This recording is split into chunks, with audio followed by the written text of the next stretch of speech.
Hey everybody, it's CJ Graham, Jason Voorhees. That's right, Friday the 13th, part 6.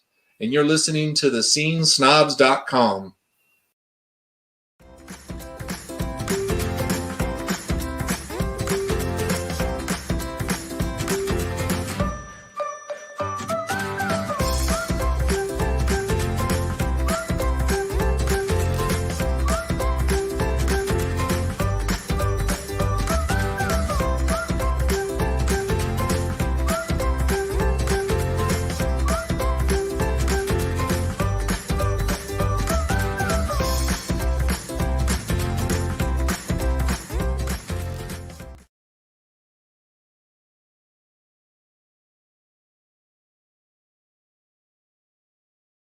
Here is Sub-Zero.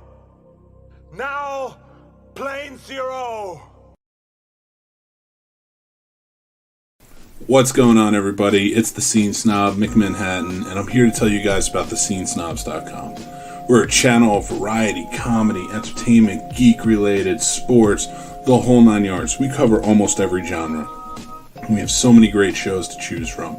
We have shows like the Scene Snobs Podcast, BTB Podcast, The Guapo Show, the Sports Snobs Podcast, the PVD Cast, Jeff Dwoskin presents Crossing the Streams, the Three Geeks Podcast, the Fandom Effect. We probably have the only Matlock-based podcast called Matt Talk, and we're introducing new shows all the time. We have new shows coming up like the Ear Hustling Podcast, Carpool Shenanigans, and of course, from some nobodies, Twitching Upstream and Talking Upstream. So come on, check out thescenesnobs.com, enjoy it, and please leave feedback. Like, follow, subscribe us, and just let us know what you think. We love to have all the interaction.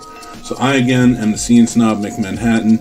Check out thescenesnobs.com. You can follow us anywhere on social media at The Scene Snob, and we will talk to you guys soon. Take care. We're animated, totally insane. They pushed me out and maced me.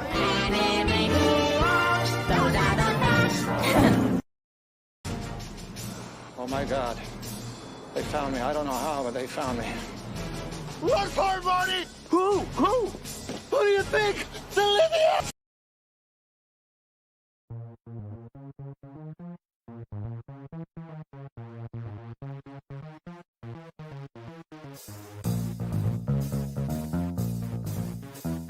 Hey everyone, it's John Orlando from the PVD Cast, and I wanted to take a few moments of your time to let you know where you can find the PVD Cast. The online home of yours truly, PVDcast.com, is a great place to go, but it's also available through all the major podcasting platforms like Apple Podcasts, Stitcher Radio, Spotify, etc. There's also live broadcasts of the PVD Cast every single week.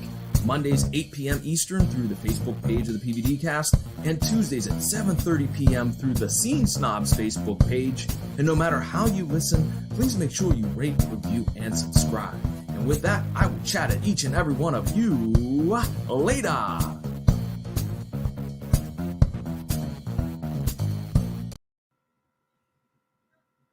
Hi, everybody. Thank you for tuning in to the Scene Snobs Network. But I'm not here to talk to you about the Scene Snobs. I'm here to talk to you about Max and Jason, Three Geeks Podcast.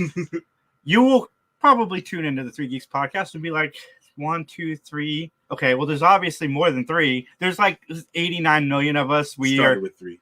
We're like gremlins. We just keep multiplying. Yeah, they fed us at midnight. They poured some water on us. And now it's like 78 geeks. But you can be a geek too.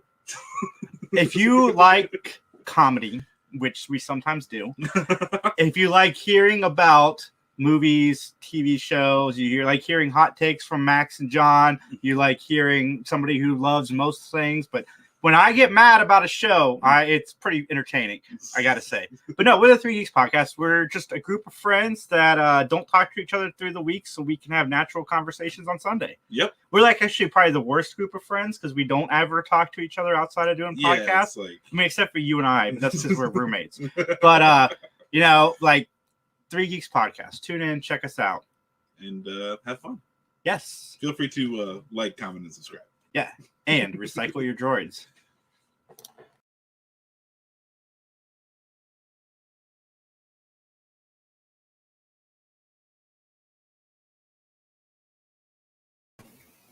What's going on, everybody? Welcome to the BTB Podcast. I am, of course, your host, Mick Manhattan, joined as always with the man, OG.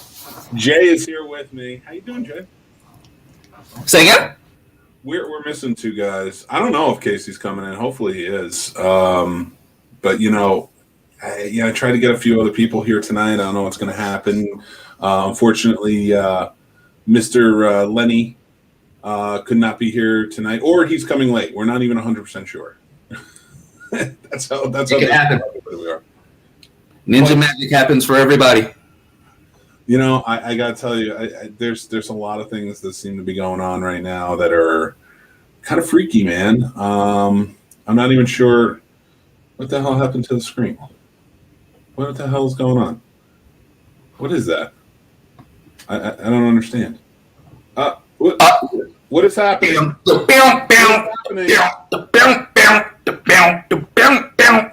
New world order.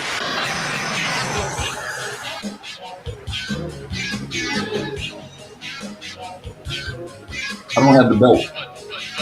What is going on here?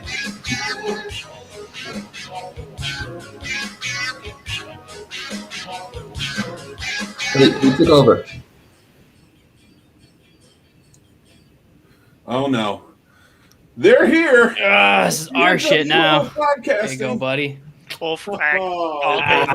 Sweet. It's Devon and Mark from the Fandom Effect. What's up? The NWO of podcasting. This is our time now. Listen, they're taking over. Jay, I don't know what to do here, man. What's going to happen? I don't have any baseball bats, so I can't descend from the rafters. Get ready to get spray painted, my friend. It's going to happen. Jay, I have to say that's like the best ever because Sting has always had the deepest love in my heart. So I loved him a lot more when he was the colorful Sting. Oh, like way back, old WCW. It wasn't that old. If you think about on Stinger Splash. Yeah. Think about the time frame he was the Crow version of the Sting versus colorful Sting. Like he was only like all right. I'm only counting WCW. I'm only counting WCW. It wasn't that long ago. Sting 61, Mick. It was a long time ago. Oh, he's up there. He's definitely up there for sure. On. So, what's up, it's an even proportion. I mean, he's got a match coming up, so. Dude, oh my god! Tonight. I think it's tonight, actually. Who's the Is tonight the street fight? Yeah, but I think so. I thought that was it. No, because tonight's break at the beach. Their match is at Revolution, which is in like 2 or 3 weeks. Oh, never mind. Oh boy. I'll shut up. Yeah, you should shut up. Yeah, you guys are a resident wrestling crew. You need to tell us this stuff. God, this is why I like barely bring him along to things. Like he just comes in, gets things wrong, and then I have to correct it, and then it just makes me look bad. And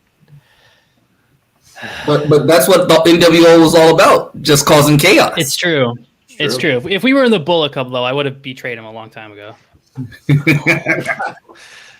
I'll tell you what, though. I'm so glad you guys are joining us tonight. We're going to have a fun time talking some movies, getting some shit out. Yeah, it'll be good. We literally just did a 40-minute episode on anime, which will come out next week. That is which animes? So we did. So it's the debut of a brand new segment of ours called Intro to Anime 101, and we took it as like instead of like giving recommendations, we took it as like here's kind of what anime is, and here's how to like avoid pitfalls in anime, and here's how to get into it easy, and like we kind of just gave like our advice on how to break into it, and like be fine being the person who maybe you don't like anime but you just like the manga, or maybe you hate both but you love build kits just from the animes. So we kind of just talked about like why it's okay to not like in the anime but like the build kit from it, and not to let people like mess with your head about it. Like a college course on it. So I did. So my daughter's really into anime, and I used to be really into anime when I was a whole lot younger, and I ran a video store. And I tell people all the time that if you don't like anime, you don't like good storytelling. Fair. Yeah, That is not true. Some people just don't like the cartoon aspect of it. They love the stories, yeah, and again, but they just don't like the and cartoon aspect. there's tons of different animation styles, and sometimes you have to deep dive to find like, a storyline, because it might seem like it's all action, but you got to read in between the lines. Like Kengan Ashura is a fighting anime at Netflix, and I'm a huge fan of. There's not much of a storyline. It's just guys beating the ever living crap out of each other, like horribly underground fighting. But the storyline is that each guy fights for a giant corporation, and the guy who wins, they get to take over the other company. So it's like $1 billion guys literally just paying a guy to be like, hey, if you win, I get to buy this other company for cheaper than I would have to normally. So it's like sometimes you got to read in between the lines for a storyline. True. I also think there's enough, and I grant that it's not all anime. I'll call it all anime, but I think there's enough where you can find something, like if you don't like the traditional style, you can find something you like. Like Studio Ghibli is anime to me. It's not, maybe not to you guys who are, very strong in that world. But I'm not as strong as you think. Like Mark is a lot stronger than I am. So I'm letting him take the lead on this. I've seen a lot.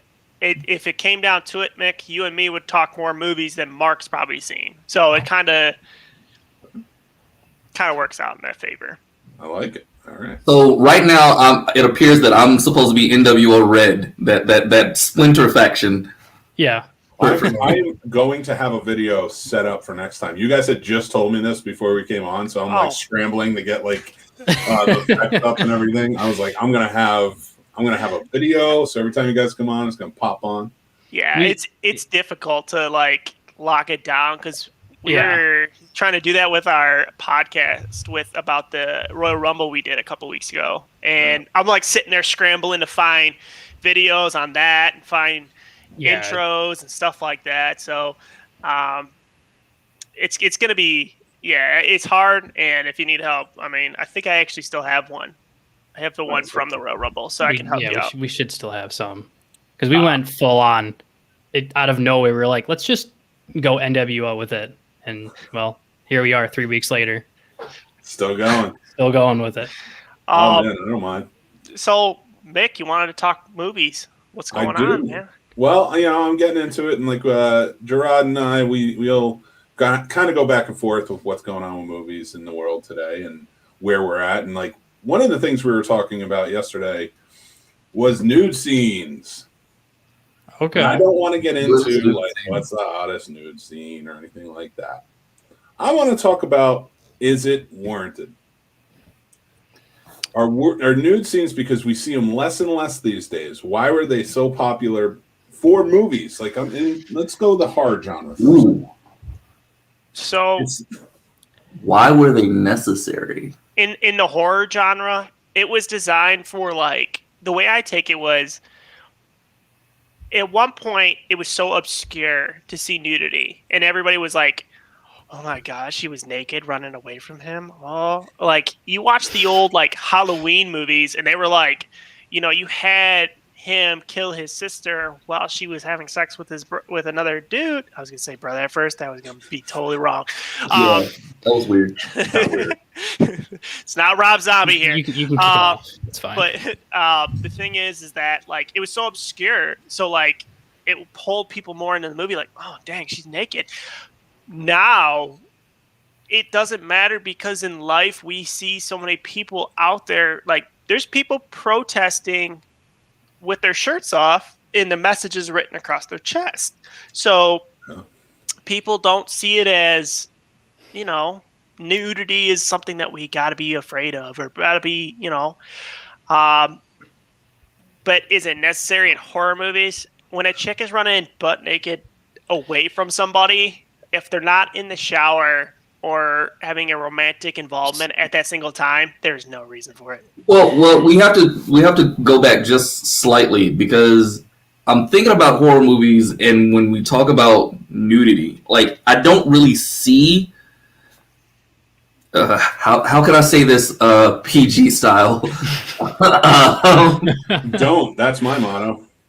I don't really see bush. I see like the girl topless with like light underwear on, right? Running away in the dark, whatever.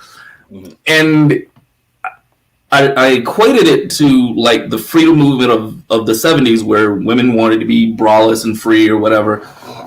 And they were also still trying to capture the sexuality of women as a whole.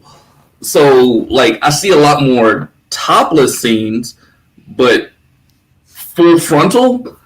All right, like, hold on, Jarrod, I got you covered, man. Don't worry. So I have an interesting take on what Mick was saying. Like, why don't you see it as much now? And I think because I can look at a movie like Human Centipede for obvious reasons of like where they took things.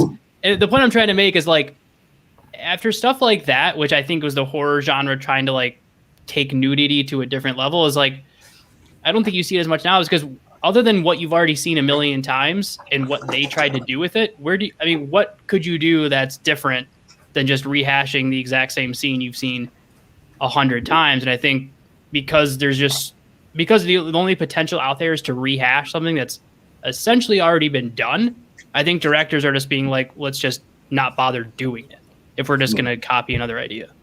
But that's my take.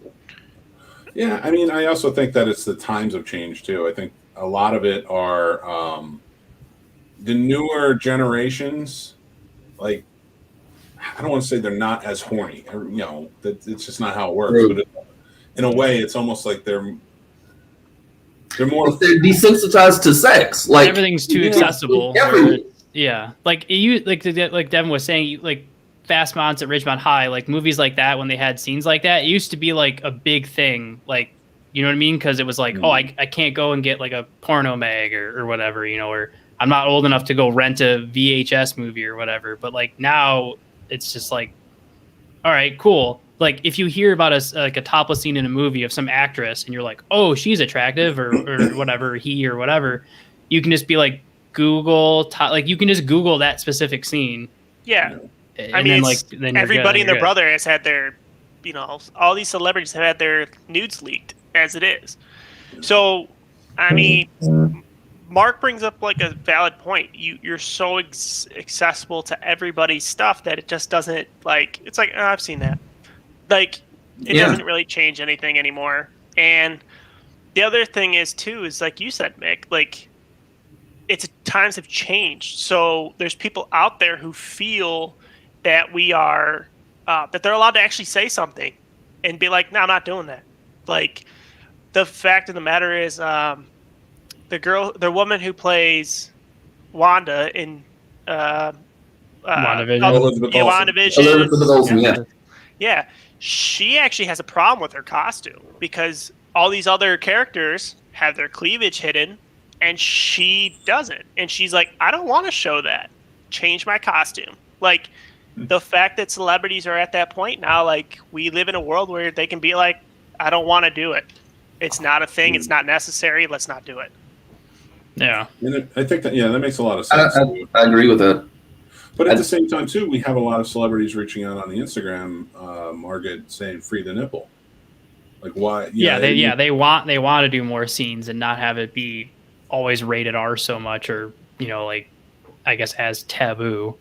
Yeah. I think some shows maybe kind of like take things back when they do. Like Game of Thrones is probably a decent example of like a huge nudity show where some scenes were just like made no sense to the storyline at all, and it was like Game of Thrones just looking for an excuse to throw people nude on screen. So, you know, is it when you do stuff like that, are you taking away from movies or TV shows doing it more because the ones that are doing it are just like unnecessarily kind of like trying to throw it in your face? Yeah, porn with action.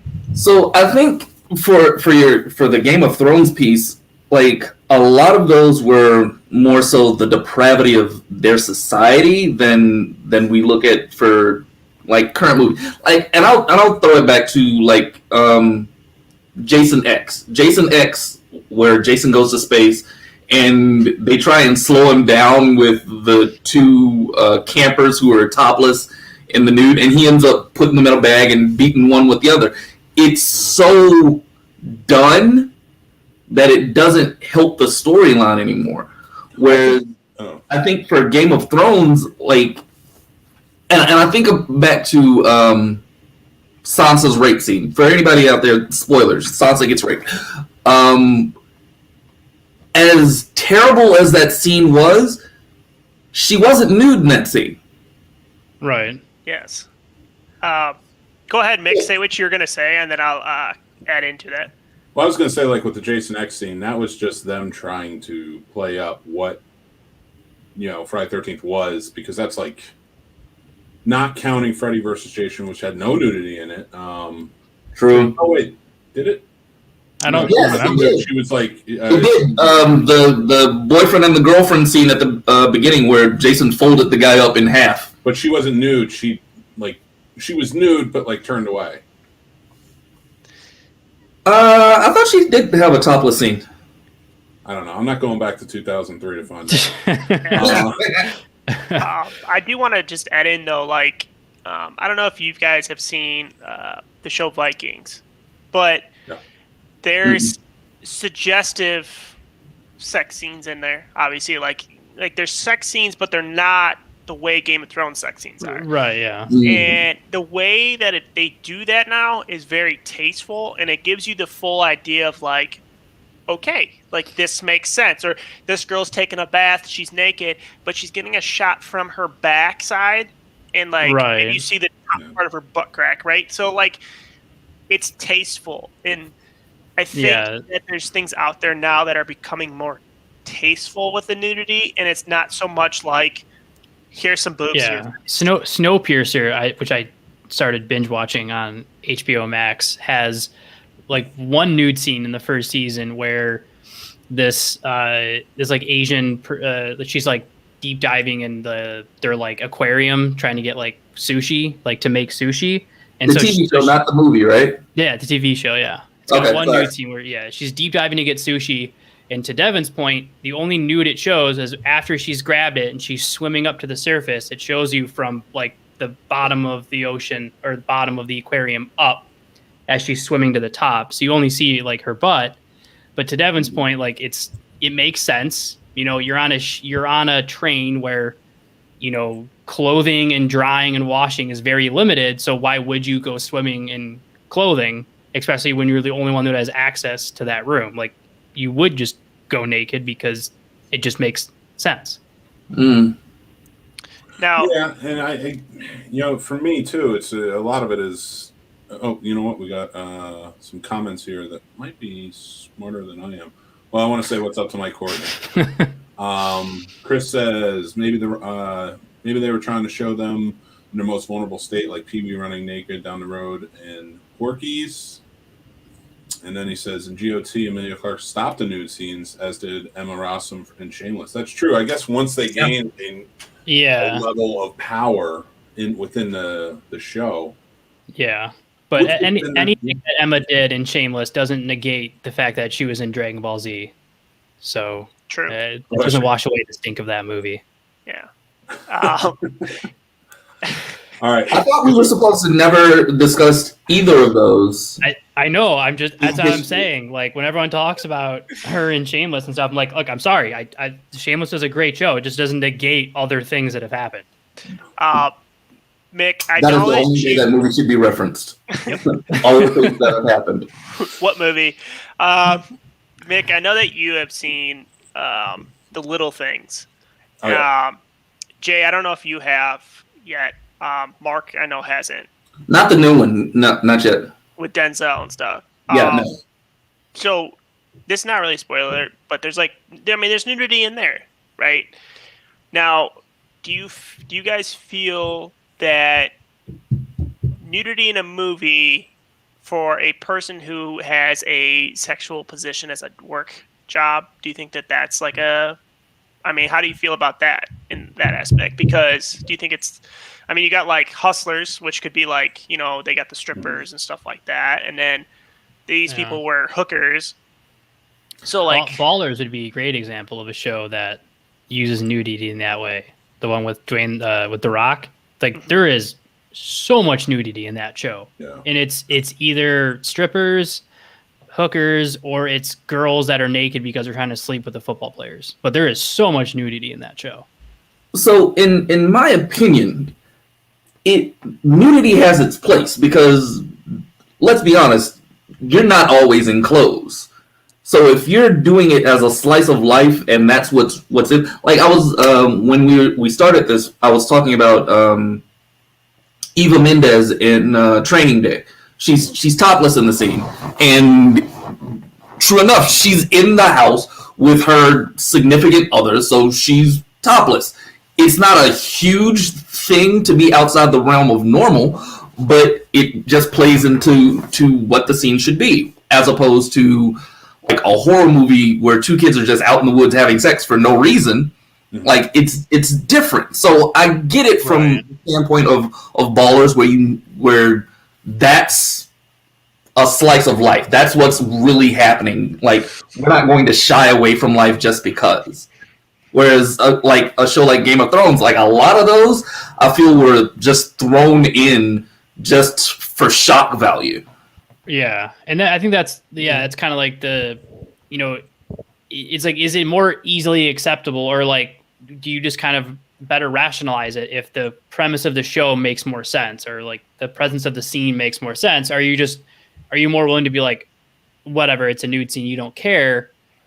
So is that also part of it? Like, are we just becoming like, are we seeing it more used correctly to where we're just not talking about it versus like you said in a horror movie when there's literally no reason to show the scene of, like, hey, let's go have sex in the middle of the woods on this blanket. Like, yeah, I heard there was a murder like 2 blocks over, but I'm sure we're fine. Like, there's no way that's going to affect us. We're good. I mean, what's funny about it too, the irony of it, back in the day when, horror movies were really getting started, especially in the slasher genre, and you had so much excess and nudity and sex in films, the sex is supposed to be bad. It's supposed to be the sin that gets them killed. And they had so much nudity with it, so they're sending this message. And now it's more free and it's more open the way it should be. And we're more accepting of it, and there's less nudity. So it's a very weird yin and yang of the whole thing. Yeah. It's just, I think it really just depends on what the scene is calling for. Like, do we really need to understand? Like, I think about a show like Power and some of those sex scenes. Like, they weren't really necessary other than to put the actor and the actress in those positions. Whereas you take a movie like Beverly Hills Cop, where they went to the strip bar and like he's just having a good time, and that's just the environment they're in. It doesn't register as much. Right. I think that, yeah, because you can look at like Devon's, I know is watching it right now, but you can look at a show like an older show like Sons of Anarchy, where anything that was like nude was done in the sense of like, look, they're a hardcore biker club. The girls in a hardcore biker club are owned by the guys. They have to do whatever they say. And so they're nude because the guy told them to. So, I think it's like, it's done this like correctly. The third time of me watching it. I just want you guys to know that. Yeah. My fiance's never watched it, and I'm like, we're watching it. So, I actually, Mick, can you bring up Chris's latest question? Yeah, I was just getting to that. Nice. Okay. That's a very good question, and I think I have to clock that in with the same thing. Like, it must be an HBO thing because yeah, HBO does do Game of Thrones, The Wire, Sopranos. I mean, everything was just like they've always done the wow factor on their stuff, and I mean, obviously, like you think back in the day, exactly like Mick said, like sex was known as like a sin, right? So people would be like, "Oh, you guys want to come over? I got HBO," like for a little bit, and it's like because the fact is that you're turning on Sopranos to watch some dude get killed or someone to have sex, right? Like, yeah, like I think it's a difference too. Is like we don't like 10 years ago. If I had known Devon 10 years ago, like that would have been the thing. We would like to have told each other like, "Hey, dude, there's a nude scene in this show." But now it's like we all literally like when Devon can attest to this. When I was talking to him, Devon, about Snowpiercer a couple days ago, I started watching it. At no point did I mention, "Oh, hey, by the way, there's a couple nude scenes in it." I just talked about how good the show was and how much I was binge watching it. But 10 years ago, that would have been the exact opposite. I would have been like, dude, there's a nude scene in episode 3. Just skip to that. I mean, that's got to be an age thing. Because I found myself the same way. Like when I'm 20, 21, I'm like, oh my God, this movie has nudity all over it. And now I watch it and I'm just like, there's a lot of nudity in this. Yeah. They're like, there's a lot in here. My 8-year-old's like, hey, can I watch that horror movie? And I'm like, no. You're like, no. Like, no. It's almost to the point for me where I'm like, the sex scenes or the nude scenes, I'm like, okay, can we just fast forward through this? Like, this is not going to add anything to the story. Yeah. You're almost like, can I just get back to the reason why I'm watching this show versus whatever the hell this is on the screen right now, like for no reason? Yeah.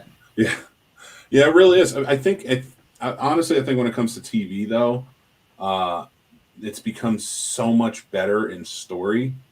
We don't need the fluff. Right. There's no lulls in a lot of these stories. You watch Breaking Bad, think about it. There never really needed to even be a sex scene in it. And I'm not saying there wasn't. I'm just saying there never really needed to be one because there's never a lull in the story.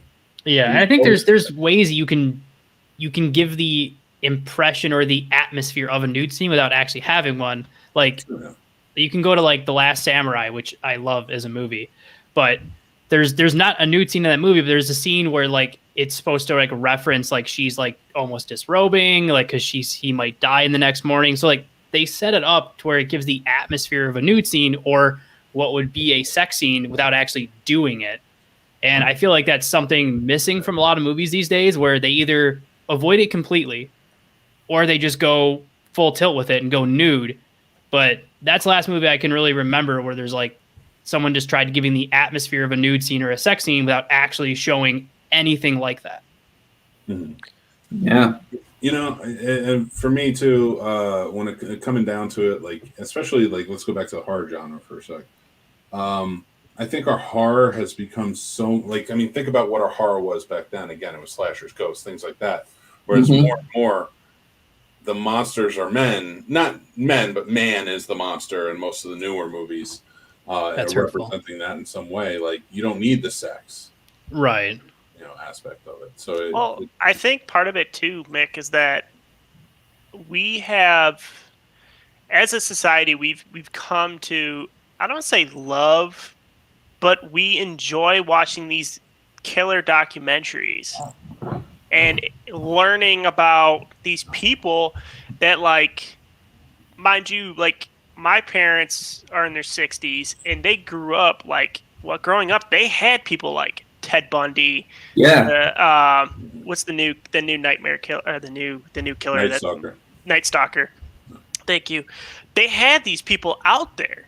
So for them, they're thinking like, this is like, that's scarier to them because it's like, that's real, right? You didn't have some guy running around in a mask that was like with a big machete killing people left and right. You had an average guy that looked, you know, was a good looking guy that was killing people and killed 50 to, 100 people. And that's what's scary nowadays, is that us as a society is now learning this and being like, yeah, I would be terrified if some guy did that. That's legit. So that kind of reminded me of the movie Gacy, where John Wayne Gacy dressed up as a clown and just murdered a bunch of everybody. Yeah. It's everything. But then I think about the recent viral trend where they had all the clowns out in the woods for absolutely no reason, just scaring people. And I'm like, yeah. At what point do you realize that, like, either this is a sketch or you're putting yourself in danger? Like when what was the movie? They deserve that danger. That's true. Yes, yeah. And that was the thing for a lot of horror movies back in the day. They didn't deserve it. It just kind of popped up on them. Yeah, because I guess you could look at like the Saw franchise as like, do they deserve it or not? He goes after people for a specific reason, but is still like kidnapping them out of the blue and putting them through that his little psychological games or whatever. So I think it's an interesting point. Like if you deserve it, does it justify other things in the scene or in the movie, or if you versus if you don't? True. So yeah, that's a good point. So I think I'm a firm believer that it all comes down to the environment. And like we were going on, I don't want to bring up the topic again, but like nudity is unnecessary to me until there's like an environment that essentially has it, which would be like, like we mentioned, Beverly Hills Cop had strip clubs. You have ballers with hookers and stuff like that. I mean, Wolf of Wall Street is full of nudity, and for no reason. Like, I get it. Jordan Belfort lived this life where it was hookers and drugs and all that stuff, but it's just like we get it after like a little while. It's like, okay, like we get it, dude. But it's like, I think after a little while, it almost becomes to the point where it's like, okay, can we stop with this? Like, I'm trying to actually enjoy what I'm watching, and I feel like that this is unnecessary. I mean, to me, I tell people all the time, Game of Thrones is literally porn with action. It's porn with a story. Yeah, they do too, and they drop some nude scenes. Like I remember one time they were talking about something, and then all of a sudden they immediately flash right to a dick. Yeah, and there's another good example of like a show that the atmosphere is correct. Like you were saying, yeah, like Game of Thrones, like like where they are, it does make sense for certain nude stuff to happen. There's I don't know if you guys have seen a show called Spartacus, Blood and Sand. Mm-hmm. Mm-hmm. So another show where the atmosphere of gladiatorial combat and slaves and all that makes perfect sense why there'd be nudity, but there's also scenes where like it almost makes why bother showing the scene? Like there's numerous times where like the two slaves are like sneaking off to like sleep with each other, like even though they're not supposed to be seeing each other, and all of a sudden they just show them both fully naked. And it was like, couldn't you have just like left off with them sneaking downstairs? Like clearly I know what's going to happen. And those kind of scenes would happen all the time. Like some nude scenes made sense, and then there'd be like that scene thrown in like 2 minutes after another nude scene. And it was just kind of like, what? All right, like I get it. Like I know how this stuff works. I don't need to see it every 5 seconds. Like there's other stuff going on too. Yeah. Yeah. Well, I'm going to switch gears up a little bit because we're halfway through the show, and I want to play a little game. If you guys are up for it, a little movie trivia game. All right. We are going to get back to talking about some fun movies, but here's how this is going to work. I have trivia questions. I'm going to go around. What? Oh, no, I have you. Okay, right sorry, here. I froze for a second. So I know, yeah. But get my buzzer. I don't have anything. It's just raise your hand. Whoever raises their hand first wins. All right. First question up. In what movie did Keanu Reeves play federal agent called Johnny Utah? Oh, Jarrod, what do you got? That's Point Break. Hell yeah, it is. I am an FBI agent. 1 point for Jay. I'm gonna be very bad at this. Mark's had that trivia. Oh, dude! All right, I got one for you, buddy. Here we go. What is Tony Stark's superhero alter ego? Oh yeah. That was for you, man. I love that to you. It was Iron Man, man. Come on. I'm just giving it to Devon. All right, here we go. Who's ready? So let me get it. Let me get my little things ready. Okay. I'm leaning forward. Which movie in the James Bond series did Daniel Craig first star in? Jay, what's up? That is Casino Royale. All right. You guys are killing me. I need the Fandom Effect in here, man. We're trying. We're really dumb. No, this is why the NWO never lasted. Oh, this one. Okay. It's true. Right. Oh no, Jay might know this too because Asian cinema. Which country is the 2000 movie Battle Royale set in? Bing. Oh yeah, I never even seen it, to be honest with you. Jay, what are you doing, man? What you got? That's Korea. Nope. Battle Royale. So much. No!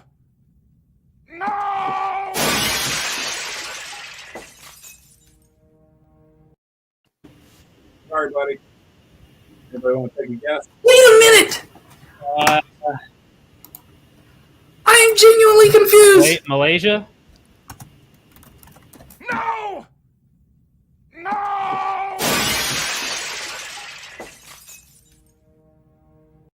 All right, Mark, I'm going to give you a guess. Wait. What was Devon's guess? I didn't say it. I was gonna say Vietnam. Vietnam. Oh, okay. I thought you, Devin, I thought you said Malaysia. No, that was me. Oh. No! No!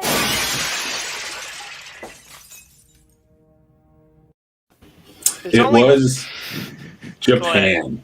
You know what's funny? I was actually thinking, I was like, that can't be it. There can't be a Japan in there. But it's almost so basic. You're like, there's no way. Yeah, the only movie that should have her talk about. The only movie with Malaysia in it is Zoolander. Okay, that's the only one. Prime Minister of Malaysia. So let's go on. I want to talk about some more stuff. Right now, it's Jay leads 2-1 on over Devin. Mark, no points, but we're gonna get back to some. I have a point.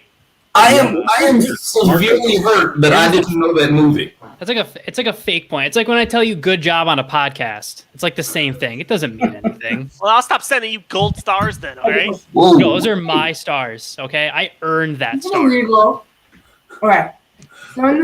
Hey, welcome the midget. Hi. Hi.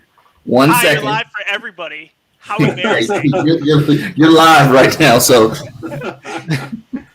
So we got so going on right now. We have a lot of movies going to be coming out. And I want to talk about a little bit.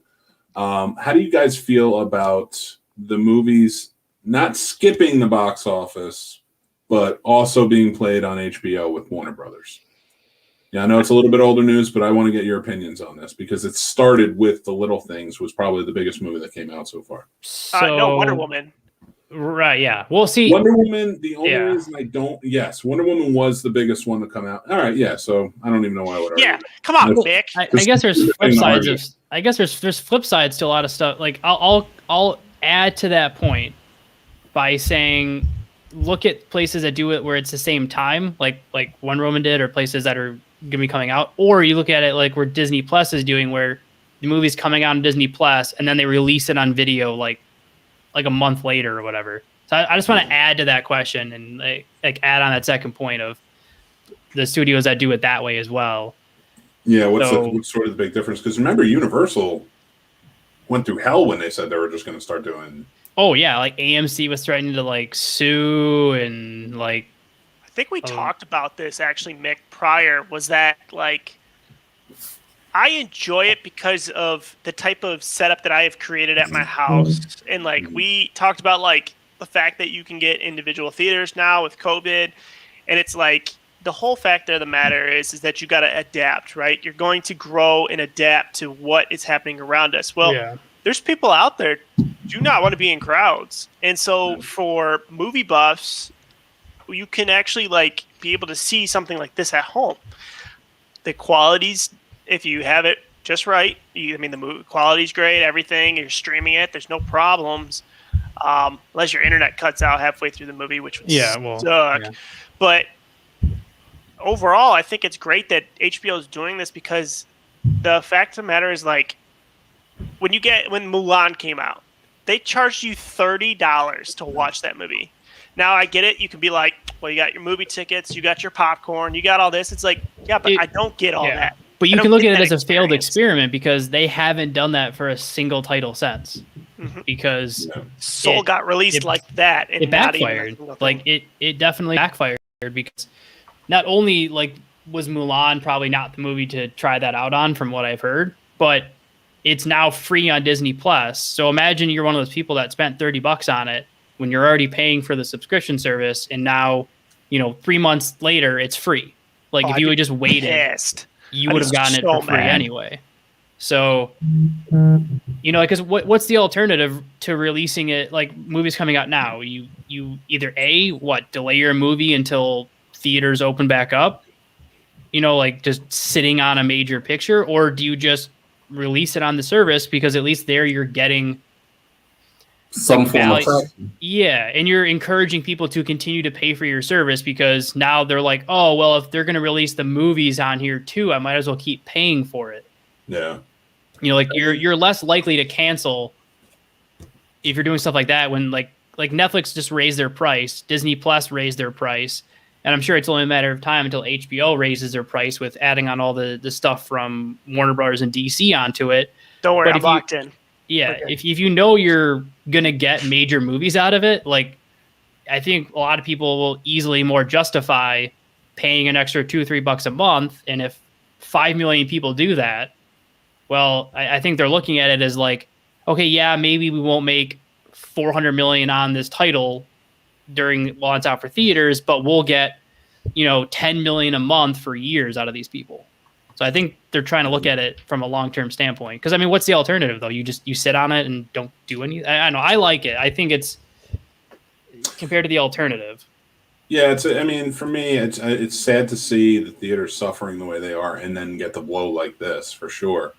But I've said, and like we have an Alamo Draft House here in Winchester, Virginia, that's just handling it. They've been open since July. They've been, they basically wrote the blueprint for the safety protocols, and going back to the theater. And I've been there a few times in that time, and it is safe. Like it's as safe as you can feel being out in public because I'm not near anyone. Literally, they only allow a certain amount of people in the theater, and they spread them out. They make sure so everybody's masked the whole nine. But my biggest thing with that is I want to see come out of this, if this is going to be as big of a blow for theaters, maybe theaters will start changing it up to make it more of an event to go to them.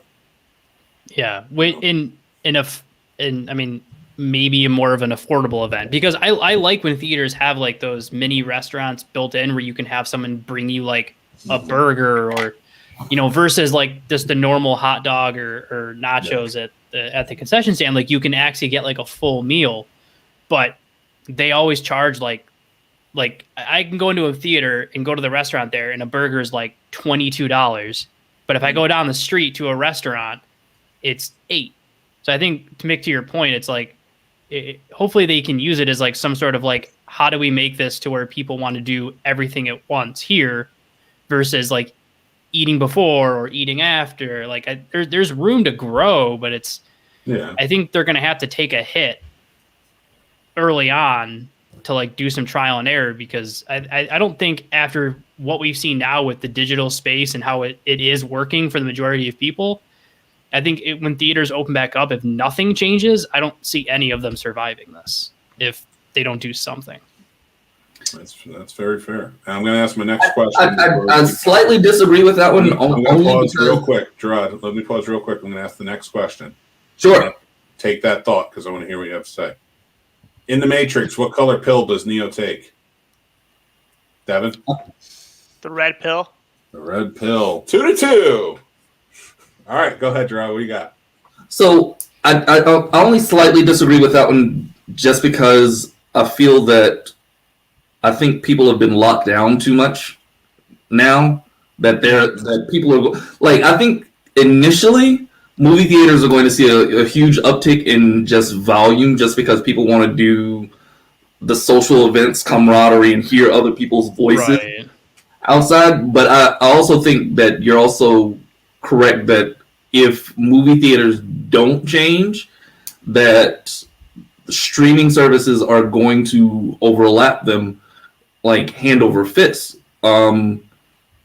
You look at like the amount of movies that Netflix and Amazon Prime, the new stuff that they were putting out was like phenomenally driven, and you had people engaged in binge watching 14, 16-hour show marathons just to get to another season.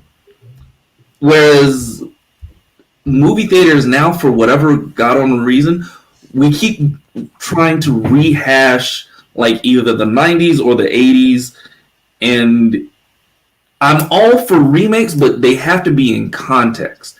Like, not every movie deserves a remake, or not every movie deserves a sequel, and some just need to be the phenomenal event that they are and then move on.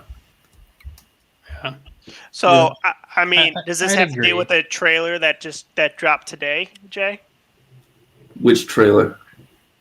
I mean, Coming to America 2, they released their trailer today. And So I don't know I'm how I feel excited for this I love movie, the but I'm first also one. super nervous for this movie. Because I'm excited because the original was phenomenal. Oh, It was absolutely gorgeous, from the set pieces, the actors, everything. But at the same time, I'm looking at Eddie Murphy's like last couple of movies, right? And I'm not excited about it at all. True enough. And I will admit, Dolomite was kind of interesting. His last movie was really good. I Am Dolomite. I like that one. I'll admit, I liked I Am Dolomite. I really did.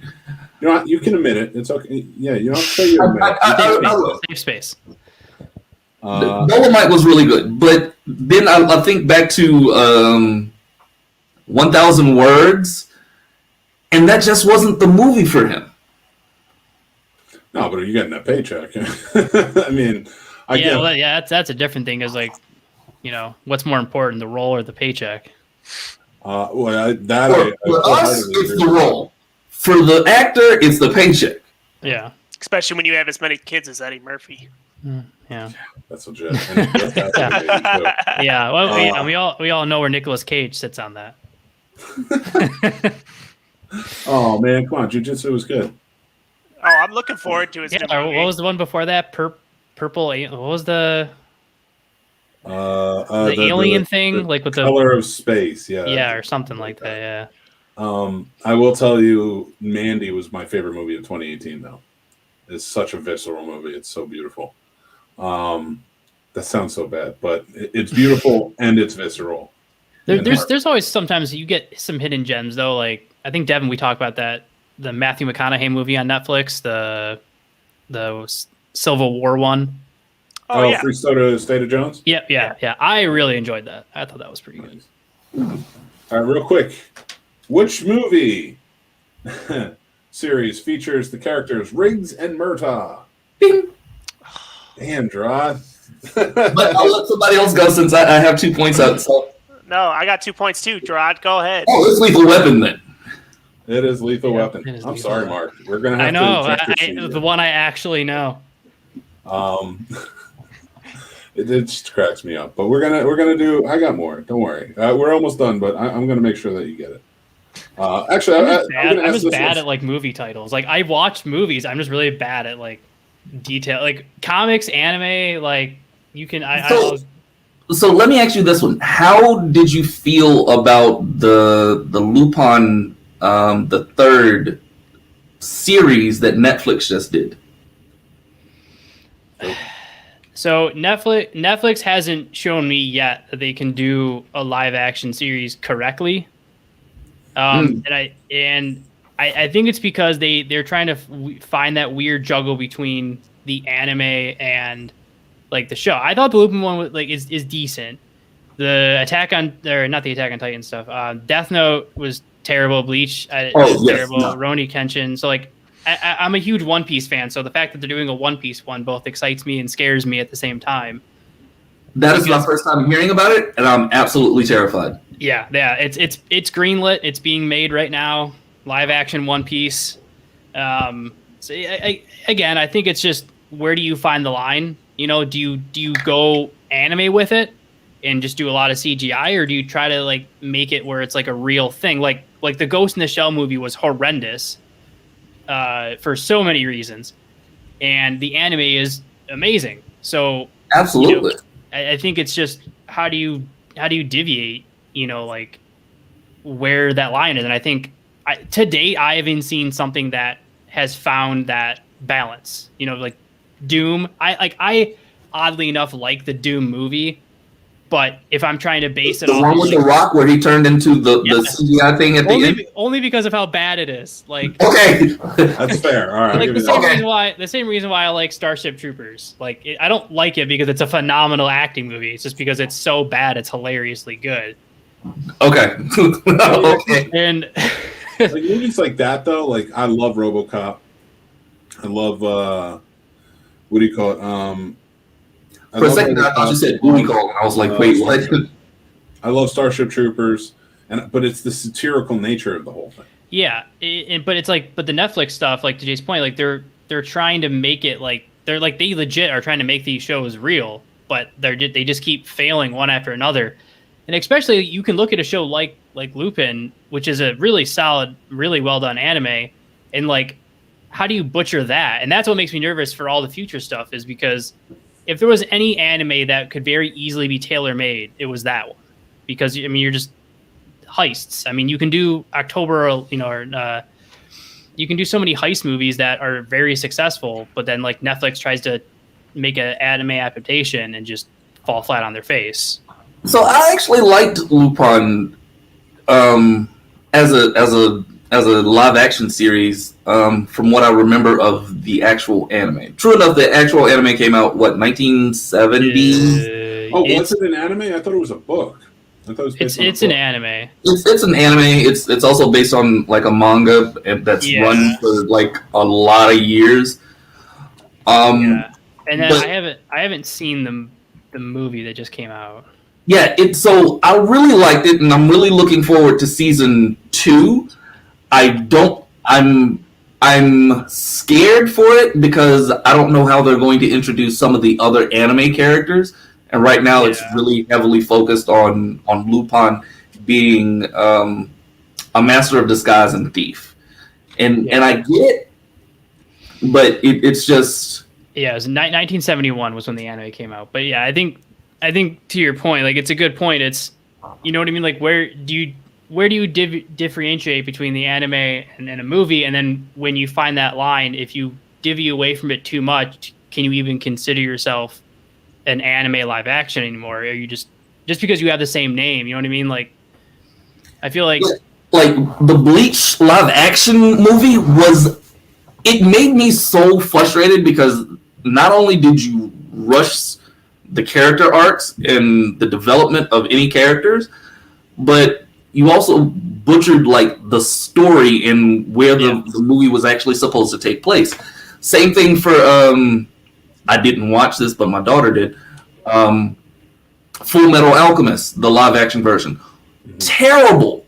I gave up like halfway through, which was hurtful for me because I cosplay Greed, and so seeing that movie, seeing that thing butchered as like something I cosplay was like, I was like, oh come on, man, like. Oh god, you guys are gonna have to bring Jarrod on for the anime because I have no idea what's going on right now. So we're talking live action movies, but we're sticking to your topic. It's all based on anime, and I don't know. Like you just told me Lupin, and I'm like, is that really that's not anime? Okay, so I'll pose the question this way: how do you judge something whether it should be a TV show or a movie? Well, I bring in my special correspondent to help me with that. Mama, welcome to the show. Hey, everybody, from the Fandom Effect. This is our. I have to say, this is my mom, Linda. Welcome, Devon's mom, Linda. Hello, Devon's mom. Do I recognize you from the Tough Mudder? No, yeah, Mark. That's me. Yep. Mark. Yeah, that's me. Oh. So. Me and Mark ran a Tough Mudder at one point, and my mom was there cheering us on as we walked the finish line. What year? I did. It's been a couple years. It would have been more than 2 years ago, because 2 years ago it would have been three-ish years ago, because 2 years ago is when I did a Tough Mudder, the second Tough Mudder on a torn calf, and I didn't know I had torn my calf. So it would have been the year before that. So about probably like 3 years ago. So I did my Tough Mudder in 2014, right before my son was born. Okay. And I have never done I will never do another one. Oh, I can't wait to do another one. I can't wait. I think incredible to watch. But of course, I'm watching my son. I'm his biggest fan, so I'll cheer them all on. I think it's just incredible. Watching the people who complete it is incredible. Well, when I ran mine, I saw a great grandmother of, I want to say she was 68, finish a Tough Mudder, and I was like, I have no complaints. Yeah, I've had the broad spectrum of experiences between like doing the electroshock on the first one as the rite of passage to run through the electroshock. Ooh, where'd you get electrocuted? Everywhere in the places that you don't want to say on air. Like, so I gotta just say this. Right I think here. of Tough Mudders the same way you guys think of like watching movies at home versus the theater. Yeah, Tough Mudder exists and that's great. It's a place to go to. But I have a couch. So that's where I'm gonna stay. Come on, you don't want to like be sinking into mud so fast that like 5 people have to dig you out for 10 minutes because You have to get electrocuted in your head at least once. I've seen. You don't want to have an anxiety attack because you're trying to crawl at a fence as water's rushing over your face. Yes. Come on. I'm good. So, Mick, I wanted to bring her on because you wanted a female perspective, I do. and my mom has watched tons of movies along with me, and actually she's watched like the True Bloods, and I have to say she's watched her fair share of soap operas as well. So, so it's kind of like to also get that perspective into it. So, Mom, we were talking about nudity in movies and TV shows and stuff, and we wanted to get your take on it. As far as what? So, do I think it belongs there? Do I? Is it justified? Do you think we need it? Well, I think sometimes it can really intensify like what the point that's coming across. But I also think that there's times where it's not necessary and it's just, like it's a garbage scene that really doesn't need to be in there. Very fair. Sometimes less is more, right? Like with Devon, less is more. Mark, that's my son. I know, but I have to keep up with, I'm not going to watch True Blood with Devon. I'm not going to watch like there's but I also think like, we do have a responsibility to kids, so maybe we need to keep it somewhat, really have those defining marks. But I think some situations can really intensify the scene and make it drive the point home a lot more. Drive the point home. That is a great point. Did you guys ever watch the movie Crash? Yes. Which Crash? Yeah, which one? The garbage movie. The one where it's The got one with Holly Hunt. I think it's got Ludacris in it. Or, Sandy Newton. Whichever. Yeah. So, Yeah. okay. I have to bring this up because this is something that I have watched with my mom. Now, we've watched Game of Thrones and stuff like that too as well. But that was when I was older. So Crash, I was a little bit younger, and we're watching it together. And I can remember my mom just like we're watching it all, enjoying it. And then Mom goes, yeah, just close your eyes. I remember those moments of like when stuff would come on, my parents would try to be like, just close your eyes. Well, it's like, whoa. Like we weren't prepared for it. Movies have evolved so much into what they show. Like I can remember like taking my daughter, who's now 33. So I took her to go see the Titanic in the movie theater. And there's the scene where they're in the car that's on the boat, and it's it's kind of a makeout scene. And it was like awkward, like, oh my God, okay, she can't be seeing this. Now, can you imagine advance that to now, how that movie would play out? And it would probably be there'd be a lot more nudity, a lot more sex involved in it. But back then, I just feel like, everything is just kind of advanced so much that there's no shock value in anything anymore. Well, no, it can't, and not in a movie like Titanic because there was no such thing as sex until the 70s. Right. That's true. That is a It didn't factual. That exist. is a historical factual statement. My favorite has always been like when I run into friends and like their parents like were so and I want to know if you did this, Linda. You got to tell us.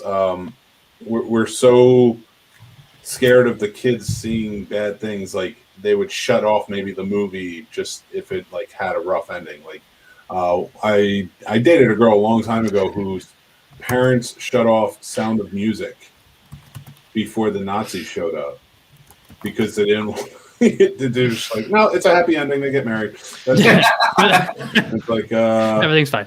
I was like, you let them watch 2.5 hours of crap to get to not the cool part. I mean, Well, it's weird is like, so I grew up watching like The Wizard of Oz was on every year, and I looked forward to it. It was like, oh my gosh, The Wizard of Oz is going to be on. So when my kids were younger, I was like, oh my God, they're going to be so excited to watch The Wizard of Oz. I don't even know if Devon has ever seen The Wizard of Oz. Multiple times, and I've seen the rough cut with the little action that happens in the background. Well, oh, okay. Well, that's not really, I didn't hear that part, but No, Jessica, his sister, she hated The Wizard of Oz. She was really? scary. It's scary. It's weird. Like, why would you watch it? So I was like, I never even thought of it being scary when I was a kid. I thought it was the coolest movie ever, So I think, just like I said, things have changed. Have I turned off movies? I have turned off. What was the cartoon you used to watch, Devin? The one that's. I can't remember anymore. She used to think everything was stupid. Like she'd be like, "Why are you watching this? This is stupid." That brings up a perfect point about SpongeBob, because when my daughter was 4, 5 years old, like all of her friends were watching SpongeBob, but like SpongeBob kept doing adult jokes, and I was like, "You're not allowed to watch those." And I would actively turn off SpongeBob, but like looking at it now, I'm like, I don't understand why I was so offended by some of these jokes. I don't know that it's you're offended by it. Maybe you weren't offended by it, but maybe you were just concerned that she was learning something earlier than she needed to learn it, because I can remember hearing something in the background, South Park was one she'd always make me turn off, but I'd still want her to watch it. So it'd be like sneaking. I will say that Jay turned it off not because of protecting his daughter. It was sexual repression. That's what turned it off to him. But I'm bummed. What's up, Fred? Yeah, well, I will say this. I do think that in certain movies it is warranted. You look at certain things like the scene in what was that movie? Basic Instinct. That was the one that I was trying to think about. I mean, listen, it's a stupid movie, but it made sense for what that movie was. Like if it's a movie that's hypersexual, like, all right, I get it. And it's not really, it opens up the door to sexuality in movies, things like that, like 9.5 Weeks, or, even like Fast Times at Ridgemont High. Like, it's high school. It's a movie about high school kids. This is how high school kids think. So are you going to be realistic with it, or are you going to, just try and avoid it, which Right. I think more and more you see high school movies today, and it's like, man, you guys are really trying to avoid any type of sexuality, and that's going to create some sort of repression. Exactly. Yeah, you can go way too far the opposite direction and become like hiding the things that are very clearly obvious. They see every day. Yeah. What do you think, Mama? I think there's something to be said about it. I think literally kids are getting so much more from the internet now, that the movies might be the least of our concerns. So That's fair. Okay, that is true. Yeah, I mean, you go on YouTube. And I think you can do things tastefully. I think there's some movies that are just garbage. It's just, you know what? They're putting the nudity in there to gather viewers, and it's not even tastefully done in the movie setting, so it doesn't really do the movie any justice. Yeah, I will tell this. People, stop watching stupid movies, stop watching stupid TV shows, and watch the Scene Snobs channel. Yes. Yeah. Shows like BTB and the Fandom Effect. Yeah, watch that. I do want to, we're kind of gearing up here, and I want to do one more thing. I want to ask one more question. This is for 4 points. Oh. You're in it, Linda. And You she's get it in, right. too. It's movie questions. Raise your Mom. hands. Whoever raises their hand first. What does Nicolas Cage's character try to steal in the movie National Treasure? Ding. Oh. Waiting on you, Linda. Oh, She's never seen it. I've seen National Treasure. I mean, I thought you were going to go like Nicolas Cage and I'm so bad at like the names of movies, but the movie where he was the prisoner on the plane. Con Air. Con Air, such a good movie. Put the bunny back in the box. It's so funny. Mick, your answer is Declaration of Independence. But the funny thing is about my mom is this is the same woman who literally will tell me that she cannot go to a movie theater because she will fall asleep. I do. Because the chairs are too comfortable. That's why. Okay. I need to go to your movie theater. Just a funny story.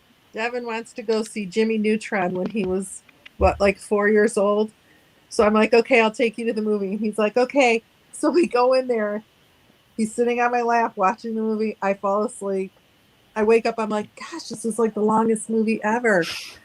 Like 2 hours later, like, really? How long can this movie go? I had fallen asleep through the first movie, and we sat through the starting of the second movie. I will say this. I thank you guys so much for showing up. Linda, thank you for joining in and giving us your perspective on the topic. This has been so much fun. This is BTB. This is what we do. It's like hanging out in the video store talking movies. And I had such a great time with you guys tonight. Justin Wallace, who's a part of one of our newest shows, Carpool Shenanigans, which starts Nicolas Cage, best movie, Face Off, hands down. I'd argue that, The Rock. Face Off is good too. Yeah, really. It's good, but I'd argue. I would argue, Justin being, on anything, but that's just, that's besides the point. Let's just talk The Godfather, okay? That was a good movie. Oh, Mick. His uncle directed it. Mick, we'll have to have my mom back on and just talk Godfather because I will give you you will have an hour and a half nonstop talking about the Godfather. I love those movies. I could do it. Yeah. And Chris Sale says Raising Arizona. You guys are gonna all right. I'm not arguing about what the Cage best movie is, considering it's The Rock.